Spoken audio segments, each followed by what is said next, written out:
Spent a lot of time this past year thinking through the differences between failure and fear, and there are many.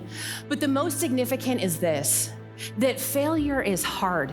It can be painful, but failure happens. Like it literally happens. And then yes, you may face consequences and grow and reflect and become better, but it's an event. It might be a private event, it might be a public event, but it's an event and it is finite in nature. But fear can be ever present.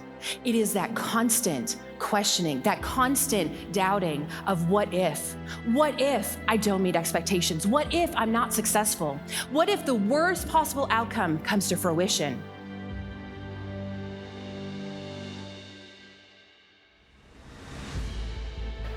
But the thing is that we all have this image of what balance should be.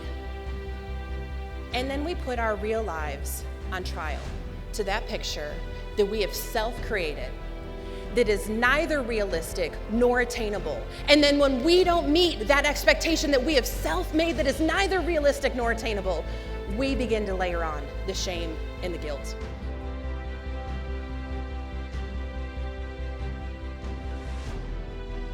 But sometimes when you're in leadership and in education, it causes hurt. And I remember telling a colleague, and she said the most profound thing back to me. She said, Jill, you get to decide how much weight to give that.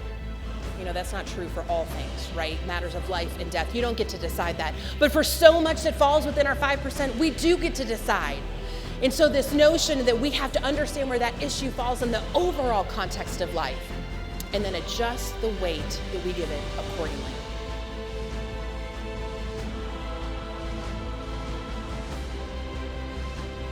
So often where we get paralyzed is thinking about where we're at and where we're asked to be, where we're called to be, where we think we want to be, and we focus on this just canyon in between, as if we should be able to get from point A to point B in one fell swoop. But contrary to popular belief, big things don't always happen with a leap. They happen when we just take that next best step over and over and over again.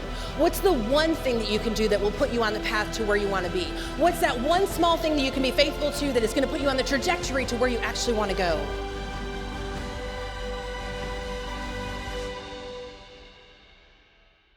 The 12 most important inches in leadership is the distance between our heads and our hearts. It's not just what we know, it's about how we do this work that matters.